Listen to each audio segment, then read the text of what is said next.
बिस्मिल्लाहिर्रहमानिर्रहीम। आज हम एंगुलर मोमेंटम का कंजर्वेशन लॉ डिस्कस कर रहे हैं। ये है law of conservation of angular momentum.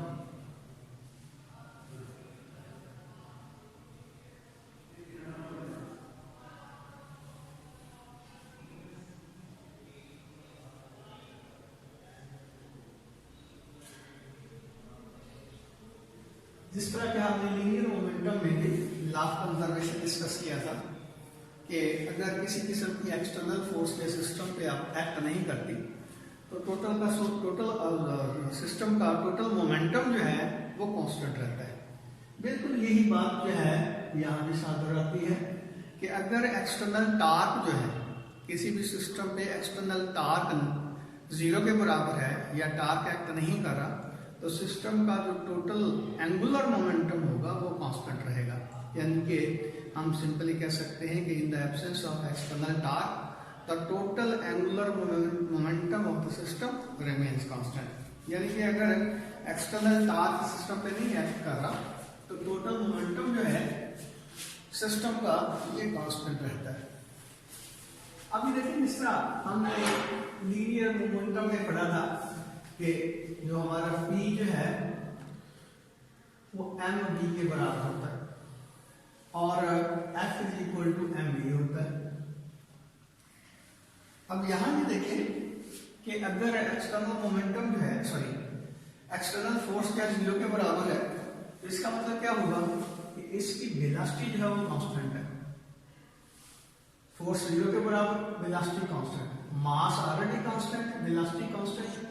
इसका क्या मतलब हुआ कि जो हमारा मोमेंटम है उसमें कोई तब्दीली नहीं आ रही। वैसे भी आपको पता है कि मोमेंटम और फोर्स को हम कोरिलेट कर सकते हैं कि F is equal to delta P over delta T। ये है second law of motion in terms of momentum. अब देखिए यहाँ पे F अगर जीरो के बराबर है इसका क्या मतलब हुआ कि delta P over delta T zero के बराबर है। इसका क्या मतलब हुआ कि डेल्टा T जीरो के बराबर। इसका क्या मतलब हुआ कि P जो है वो कांस्टेंट है, यानी कि P मोमेंटम जो है वो कांस्टेंट है। F is equal to delta P over delta T। तो F अगर जीरो के बराबर होगी तो मोमेंटम कांस्टेंट रहेगा। तो ये स्टेटमेंट है in the absence of external force the total momentum of the system remains constant. अब यही रिलेशन जो है आप अप्लाई कर सकते हैं एंगुलर मोशन के लिए भी। कैसे? ये जो आपने न्यूटन का second law of motion in terms of momentum पढ़ा था, हम क्या करते हैं दोनों तरफ r से इसको मल्टीप्लाई कर देते हैं। तो ये आपके पास क्या आ जाएगा r F is equal to delta P over delta T into r. अब आर चूंकि कांस्टेंट रहती है इसका मतलब ये होगा कि डेल्टा का इफेक्ट इसके ऊपर नहीं होगा, आर के ऊपर नहीं होगा। तो आर को डेल्टा के अंदर भी लिया जा सकता है। हम यानी कह सकते हैं delta r b over delta t. अब आर एफ जो है ये टार्क होता है और आर पी जो है वो एंगुलर मोमेंटम होता है। अभी हम सिंपल केस ले रहे हैं सर्कल का। ये इस तरह बॉडी जो है वो इस पॉइंट के ऊपर जब होगी तो इसका मोमेंटम जो है वो ये होगा P और इसका R जो है ये होगा। दोनों के दरमियान एंगल जो है 90 डिग्री का बनता है। तो जब एंगल 90 डिग्री के बराबर होगा तो उसकी मैग्नीट्यूड जो होगी एंगुलर मोमेंटम की वो R और P के प्रोडक्ट के बराबर होगी। इसलिए हमने ये लिखा torque is equal to delta L over delta T। अब यहाँ देखिए कि अगर हम टार्क जीरो के बराबर पुट करते हैं इसका क्या मतलब होगा कि delta L over delta T zero के इक्वल होगा। इसका क्या मतलब हुआ कि डेल्टा L जो है वो जीरो के बराबर। और यहां से हम क्या कंक्लूड कर सकते हैं कि L जो है वो कांस्टेंट है। तो ये स्टेटमेंट है law of conservation of angular momentum की कि in the absence of external torque the total angular momentum of the system remains constant. L की वैल्यू कांस्टेंट होगी अगर टार्क जो है वो जीरो के बराबर हो। अब इसको मुख्तलिफ एग्जाम्पल से हम एक्सप्लेन करते हैं। तो पहले तो हम वही एग्जाम्पल कोट करते हैं जो आपकी किताब में दी हुई है, खास तौर पर ये देखें। और इसका ये क्वेश्चन भी है, शॉर्ट क्वेश्चन भी है। ये डाइविंग बोर्ड पे जब डाइवर जो है वो जंप करता है वो किस तरह करता है। ये देखिए ये स्विमिंग पूल है और ये डाइविंग बोर्ड है। बिल्कुल यहाँ पे ये डाइविंग बोर्ड है। तो डाइवर जो है वो यहाँ पे खड़ा है। तो इनिशियली क्या करता है वो, ये जो बोर्ड है, जो बोर्ड को और लंबा कर देते हैं, ये देखिए ये बोर्ड जो है ये फ्लेक्सिबल होता है, यानी कि ये स्प्रिंग बोर्ड कहलाता है। अगर हम इसको यहां से पुश करते हैं तो ये नीचे दब जाता है और फिर ऊपर की तरफ उठता है, तो ये स्प्रिंग बोर्ड इसलिए इसको कहते हैं। तो अब ये डाइविंग बोर्ड के ऊपर जब डाइवर होता है तो वो क्या करता है, वो अपने बाजू फुली ऊपर कर लेता है और इस डाइविंग बोर्ड को थोड़ा सा वो पुश करता है डाउनवर्ड डायरेक्शन में। नतीजा क्या निकलता है कि डाइविंग बोर्ड जो है वो नीचे की तरफ आता है। जैसे ही नीचे की तरफ आता है तो डाइवर जो होता है वो क्या करता है, थोड़ा सा आगे टिल्ट हो जाता है। जब जो आगे टिल्ट होगा तो क्या होगा, ये पिछले डाइविंग बोर्ड उसकी टांगे ऊपर उठाएगा। नतीजा ये निकलेगा कि इसको small quantity of angular velocity मिल जाएगी। ये टार्क लगा ना इसके ऊपर, तो ये एंगुलर वेलोसिटी मीन ये रोटेट करने के कैपेबल होगा। और याद रखिए यहाँ जो है इसने अपने बाजू पूरे ऊपर उठाए हुए थे। जैसे ही ये एयर में आता है तो क्या करता है, ये अपनी क्लोज तक पोजीशन में आ जाता है, यानी कि अपना सर जो है और कह लें कि अपनी कमर जो है वो इस तरह बेंड कर लेता है ऐसे, यानी कि बिल्कुल अपनी जो टांगे हैं उनको सुकेड़ लेता है और अपना सर जो है वो भी टांगों के बिल्कुल करीब कर लेता है। तो उसका रिजल्ट क्या निकलता है, रिजल्ट उसका ये निकलता है कि ये देखिए पहले इसका सेंटर ऑफ यानी कि एक्सल रोटेशन ये था ना, तो इसके एक्सल रोटेशन से इसके बाजू और टांगे जो हैं उनका डिस्टेंस ज्यादा था। ज्यादा होने का क्या मतलब, हम कहते हैं कि आई जो होता है वो mr² के बराबर होता है। मीन इनिशियली इसका जो मोमेंट ऑफ इनर्शिया था वो ज्यादा था। अब मोमेंट ऑफ इनर्शिया जब ज्यादा होगा तो इसका क्या मतलब हुआ, हम कहते हैं कि L = I ओमेगा। इसका मतलब ये हुआ कि इसका ओमेगा कम था, I ज्यादा था। तो और हम लिख सकते हैं Li = I ओमेगा I।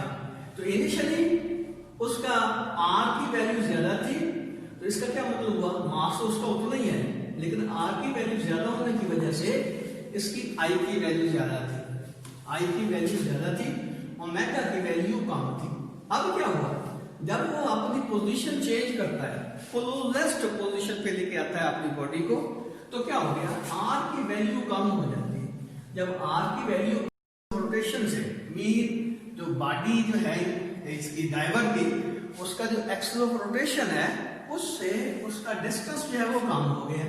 अब डिस्टेंस कम होने की वजह से क्या होगा, IF जो है वो हो जाएगा mRF²। लेकिन अब क्या है कि RI जो है वो बड़ा था, RF जो है वो छोटा हो गया। इसका क्या मतलब हुआ कि II जो है वो बड़ा था और IF जो है वो छोटा हो गया। तो L किसके बराबर होगा, LF जो होगा वो IF ओमेगा F के बराबर ही रहेगा। नतीजा क्या निकलेगा कि IF की वैल्यू कम हुई है तो ओमेगा की वैल्यू बढ़ जाती है, लेकिन Li जो है वो LF के बराबर ही रहता है। यहां इसकी अगर वैल्यू पुट करें तो Li की जगह क्या लिखेंगे, I ओमेगा I, और LF की जगह क्या लिखेंगे, IF ओमेगा F। अब यहां हमने कहा कि पहले I बड़ा था, फिर IF जो है वो छोटा हो गया। इसका मतलब ये हुआ कि अगर ये सिचुएशन है इसमें कि I जो है वो कम है, I जो है वो ज्यादा है, I कम है, इसका क्या मतलब हुआ, इसका मतलब ये होगा कि ओमेगा I जो है वो कम होगी, क्योंकि इनका प्रोडक्ट जो है उसने कांस्टेंट रहना है। ये देखिए ना, 3 × 2 = 2 × 3। पहले ये 3 था, ये 3 था और ये 2 थी। अब ये 2 हो गया तो डेफिनेटली इसको 3 होना चाहिए। इसका क्या मतलब हुआ, तो ओमेगा I से ओमेगा F जो है वो बढ़ जाता है। इसलिए आपने देखा होगा कि ये जो डाइवर होता है ये एक्स्ट्रा समर शॉट मीन गला बाजिया खाता हुआ ये यहाँ पे आता है और अपना जो पहले हाथ है फिर यदि यहाँ जब ये करीब आता ना पानी के तो फिर अपनी बॉडी को इरेक्ट कर लेता है और ये डिप करता है अपने हेड को इसके अंदर, पानी के अंदर। तो कहना ये चाहता था कि यहाँ एक्चुअली ये law of conservation of momentum जो है, एंगुलर मोमेंटम जो है वो अप्लाई हो रहा है। इनिशियली इसकी एंगुलर वेलोसिटी कम थी लेकिन मोमेंट ऑफ इनर्शिया ज्यादा था, तो मोमेंट ऑफ इनर्शिया कम किया, एंगुलर वेलोसिटी बढ़ गई। लेकिन इनका जो प्रोडक्ट है वो कांस्टेंट रहेगा, यानी कि अगर ये ज्यादा होगा ये कम होगा तो डेफिनेटली ये कम हो जाएगी और ये बढ़ जाएगी, इसीलिए इसकी एंगुलर वेलोसिटी जो है वो बढ़ जाती है। तो एक और एग्जांपल आपके सामने मैं रख देता हूं, ये देखिए, ये माइक है, अच्छा और दूसरा माइक है इस तरह। अच्छा ये एक और एग्जांपल देता हूं, लेकिन बाद में फिर ये भी आइयो मैं माइक वाली एग्जांपल देने लगा था। अब आपकी किताब में दूसरी एग्जांपल जो दी हुई है साइड के ऊपर, वो है कि टर्न टेबल। अब ये टर्न टेबल है और ये इसकी एंगुलर वेलोसिटी है खास ओमेगा बिल्कुल, पर इसके ऊपर रखा हुआ है ये एक बीकर इस तरह का। अब बीकर जो है उसके ऊपर क्या करते हैं, उसके अंदर जो है वो डालना शुरू करते हैं वाटर ड्रॉपर से, इसमें पानी डालना। अच्छा हाँ, ये कांस्टेंट एंगुलर वेलोसिटी से पहले मूव कर रहा था, हमने क्या किया, इस ड्रॉपर के जरिए से इसके अंदर पानी डालना शुरू कर दिया। रिजल्ट क्या निकलेगा कि हम देखते हैं कि जैसे जैसे पानी की मिकदार बढ़ती जाती है इसकी जो एंगुलर वेलोसिटी है वो कम होती जाती है। अब उसकी क्या रीजन है, एंगुलर वेलोसिटी क्यों कम हुई है, ये देखिए। इनिशियली इसकी ओमेगा ज्यादा था और आई की वैल्यू कम थी। आई एम और आर का प्रोडक्ट है, इसका मास कम था, मास के कम होने की वजह से इसका मोमेंट ऑफ इनर्शिया जो है वो कम था। अब क्या हुआ, जब पानी की मिकदार बढ़ती गई, मास की वैल्यू बढ़ती गई, आर तो वही है, तो डेफिनेटली क्या होगा, इसका आई की वैल्यू जो है वो इंक्रीज होती जाती है जैसे जैसे इसमें पानी की लेवल जो है, पानी की अमाउंट जो है वो बढ़ती जाती है। इसका मतलब यह कि इनिशियली आई की वैल्यू कम थी, फाइनली आई की वैल्यू ज्यादा हो गई। इनिशियली आई की वैल्यू कम थी, फाइनली आई की वैल्यू ज्यादा हो गई। तो इनिशियली ओमेगा की वैल्यू ज्यादा थी और ओमेगा की वैल्यू आहिस्ता आहिस्ता कम होती जाएगी जैसे जैसे मास जो है वो इंक्रीज होता जाएगा। अच्छा चलो तीसरी एग्जांपल मैं देता हूँ, तो माइक तो नहीं मिला शायद। ये देखिए, ये आप ऐसे करेंगे, ये किसी भी हैवी बॉडी जो है उसको किसी रस्सी के एंड के ऊपर, इस डोरी के एंड के ऊपर बांध दें। बांधने के बाद आप उसको घुमाते हैं, ये देखिए ये क्या हो रहा है बोला, जैसे जैसे इसका रेडियस कम होता जा रहा है इसके जो एंगुलर वेलोसिटी है वो ज्यादा होती जा रही है। यहां भी वही बात है कि आर की वैल्यू कम होती जा रही है तो आई की वैल्यू कम होती जाती है, आई की वैल्यू कम होती जाएगी तो ओमेगा की वैल्यू ज्यादा होती जाएगी। तो ये सारी की सारी एग्जांपल मैंने आपके सामने जो रखी हैं ये law of conservation of angular momentum की है, लेकिन इसमें आपने देखा होगा कि सिर्फ मैग्नीट्यूड को हमने कंसीडर किया है। तो कंजर्वेशन अपना एंगुलर मोमेंटम जो है वो तो एक वेक्टर क्वांटिटी है, इसका मतलब ये होगा कि उसकी मैग्नीट्यूड भी कांस्टेंट रहती है, उसकी डायरेक्शन भी कांस्टेंट रहती है। अब डायरेक्शन कैसे कांस्टेंट रहती है, ये देखिए एक व्हील है, आप क्या करते हैं उसको चलाना शुरू करते हैं सड़क के ऊपर, तो जैसे जैसे ये मूव करता जाता है, रोटेट करता जाता है, तो गिरता नहीं है। ये बच्चे जो होते हैं वो साइकिल का टायर लेके वो सड़क के ऊपर जो है पीछे डंडे से उसको मारते जाते हैं और उस साइकिल का टायर जो होता है वो रोल करता जाता है, लेकिन गिरता नहीं है। तो गिरता कब है, आपने देखा होगा कि गिरता उस वक्त है जब वो रुक जाता है। साइकिल को देख लें, आप साइकिल चला रहे हैं, दोनों पहियों के ऊपर वो खड़ा है, गिरता नहीं। लेकिन जैसे ही आप उसकी ब्रेक लगाते हैं साइकिल रुक जाता है तो फिर गिरने के चांसेस ज्यादा होते हैं, इसलिए आपको नीचे पांव लगाना पड़ता है। अदरवाइज क्या होगा, जाहिर जो होगा वो तो बात की बात है, लेकिन आपकी अम्मा जो है घर जाएंगे जब, क्योंकि आप मट्टी में गिरे थे, तो पहचानने से इनकार कर देंगे। तो कहना ये चाहता था कि ये एग्जाम्पल मैंने आपके सामने जो दी है ये है law of conservation of angular momentum की डायरेक्शन के लिहाज से कंजर्वेशन, यानी कि मैग्नीट्यूड के लिहाज से भी कंजर्वेशन है। क्या मतलब हुआ कि मैग्नीट्यूड जो है एंगुलर मोमेंटम की वो भी कांस्टेंट रहती है आइसोलेटेड सिस्टम में, और इसकी जो डायरेक्शन है वो भी कांस्टेंट रहती है। अब देखिए जरा, मैंने एग्जांपल जो दी थी पहिए की, कि साइकिल का पहिया जो है रोटेट कर रहा है, तो उसकी एंगुलर मोमेंटम की डायरेक्शन ये होगी यानी कि जो उसका एक्सल है उसके पैरेलल होगी। भैया ऐसे घूम रहा है, उसका एंगुलर मोमेंटम ये है, तो ये एंगुलर मोमेंटम जो है उसका फिक्स है। इसका एक्सल ऑफ रोटेशन जो है ये है, तो ये एक्सल जो है इसका फिक्स रहेगा, यानी कि इसकी डायरेक्शन जो है वो फिक्स रहेगी इस डायरेक्शन में। तो जैसे जैसे अगर इसकी वैल्यू हम इंक्रीज करते जाते हैं तो डेफिनेटली इसके गिरने के चांसेस कम होते जाते हैं, लेकिन जैसे ही ये रुकता है, इसका एंगुलर मोमेंटम खत्म हो गया, तो फिर ये गिर जाता है।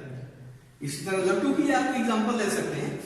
लट्टू क्या करता है, वो एक पॉइंट के ऊपर जो है यहां पे वो रोटेट करता रहता है। जब रोटेट करता है तो ये गिरता नहीं है, लेकिन जैसे ही रुकता है तो वो क्या करता है, गिर जाता है। वजह क्या है? वजह उसकी ये है कि अगर ये टॉप जो है इस तरह रोटेट कर रहा है तो इसका एंगुलर मोमेंटम इस डायरेक्शन में होगा और उसकी डायरेक्शन जो है वो कांस्टेंट रहती है। लेकिन जैसे ही उसका ओमेगा जो है 0 के बराबर होगा, एंगुलर मोमेंटम खत्म हो जाएगा, तो तब ये यहाँ जाके गिरता है। अब आपकी किताब में जो एग्जांपल दी है वो भी बड़ी जबरदस्त किस्म की है। हमारी जमीन जो है वो ऑर्बिटिंग भी कर रही है सूरज के इर्द गिर्द और स्पिनिंग भी कर रही है। अब उसकी स्पिनिंग की वजह से क्या होता है, उसका एक्सल रोटेशन जो है वो चेंज नहीं होता। इसलिए ये देखिए होता ये है कि ये एक्सल रोटेशन थोड़ा सा टिल्ट है सूरज के लिहाज से, तो जमीन इस तरह रोटेट करती है ऐसे, यानी कि उसका एक्सल जो है ये इस तरह टिल्ट है ऐसे। इसी वजह से ये हमारे जो मौसम है वो तब्दील होते हैं। ये देखिए ये कह लें कि नॉर्दर्न हेमिस्फीयर है, ये नॉर्थ पोल है, ये साउथ पोल है, तो ये जमीन का ये नॉर्दर्न हेमिस्फीयर होगा, ये साउदर्न हेमिस्फीयर होगा। इधर से सूरज उसके सामने है। जब ये सिचुएशन होगी, इसका मतलब यह है कि यहाँ जो रेडिएशन आ रही है वो परपेंडिकुलर आ रही है इस हिस्से के ऊपर, तो यहाँ पे गर्मी होगी और यहाँ पे उसकी वैल्यू जो है वो कंपैरेटिवली कम होगी रेडिएशन की, इसलिए यहाँ सर्दी होगी। और इसी तरह ये रोटेट होती हुई जमीन जब इधर आती है तो क्या होता है, इधर सर्दी आनी शुरू हो जाती है, इधर गर्मी आनी शुरू हो जाती है। इसलिए आपने देखा होगा कि जब हमारे गर्मी होती है तो ऑस्ट्रेलिया में सर्दी होती है, और जब हमारे सर्दी होती है ऑस्ट्रेलिया में गर्मी होती है। तो अब न्यूजीलैंड और ऑस्ट्रेलिया में इस वक्त गर्मी है, लेकिन हमारे यहाँ क्या है, सर्दी है। तो कहना ये चाहता था कि ये इसका जो एक्सेस है, एक्सेस रोटेशन जो है अर्थ का, वो तब्दील नहीं हो रहा। क्यों नहीं तब्दील हो रहा? इसके घूमने की वजह से। तो अल्लाह ताला ने कमाल किया हुआ है हर चीज के ऊपर देखें तो जाहिर है यानी कि परफेक्ट किस्म की चीजें जो आपको नजर आएंगी, तो कोई आपको इसमें किसी किस्म का नक्श, कोई झोल कायनात में आपको नजर नहीं आएगी। तो ये देखिए एक चीज जो है इसके ऊपर जरा गौर करते हैं तो फिर बनाने वाले की जो हुनरमंदी है, जो कुदरत है, वो हम पे आश्कारा हो जाती है। तो कहना ये चाहता था कि ये जो एंगुलर मोमेंटम है ये डायरेक्शन के लिहाज से भी कंजर्व रहता है, मैग्नीट्यूड के लिहाज से भी कंजर्व रहता है, अगर एक्सटर्नल टार्क जो इसके ऊपर अमल ना करे। अब ये एक बात और बता के बात खत्म करता हूँ। ये देखिए आप साइकिल चलाए जा रहे हैं सीधा, तो आपका एंगुलर मोमेंटम जो है पहियों का वो आपको इरेक्टेड रखे हुए है, लेकिन अगर आपका दोस्त जो है साइड वे में आपको धक्का दे देता है तो क्या होता है, फिर गिरने के चांसेस होते हैं। क्यों बोला कि आप एक्सटर्नल टार्क लगा है जिसकी वजह से आप गिर रहे हैं। तो कहना ये चाहता था कि in the absence of external torque the total angular momentum of the system remains constant. वो मैग्नीट्यूड के लिहाज से भी कांस्टेंट रहता है और डायरेक्शन के लिहाज से भी कांस्टेंट रहता है। तो अब आप लोगों का अगर कोई क्वेश्चन है तो आप पूछ सकते हैं।